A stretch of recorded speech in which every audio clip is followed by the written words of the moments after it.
Le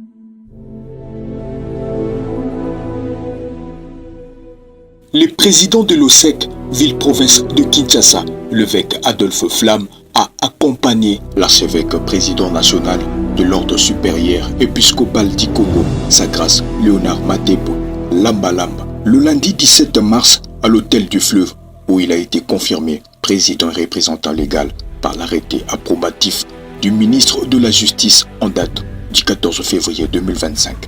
Suite à cet arrêté ministériel, le plateforme de confédération religieuse et la commission d'intégrité et de médiation électorale a reçu et intégré à son sein son éminence le docteur sa grâce Léonard Matebo Lamba Lamba comme membre et représentant légal de la confession religieuse Union des Églises indépendantes du Congo, en présence de tout le chef des confessions religieuses et d'une forte délégation des évêques de l'Union des Églises indépendantes du Congo qui ont accompagné leur président.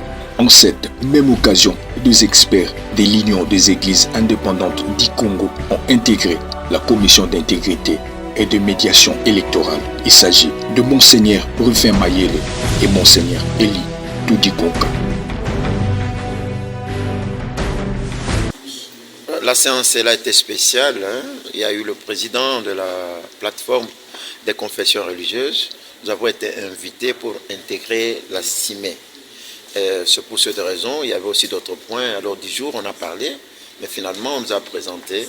Désormais, nous devons participer, nous sommes intégrés dans cette plateforme et aussi dans la CIME. Que pensez-vous de la justice congolaise?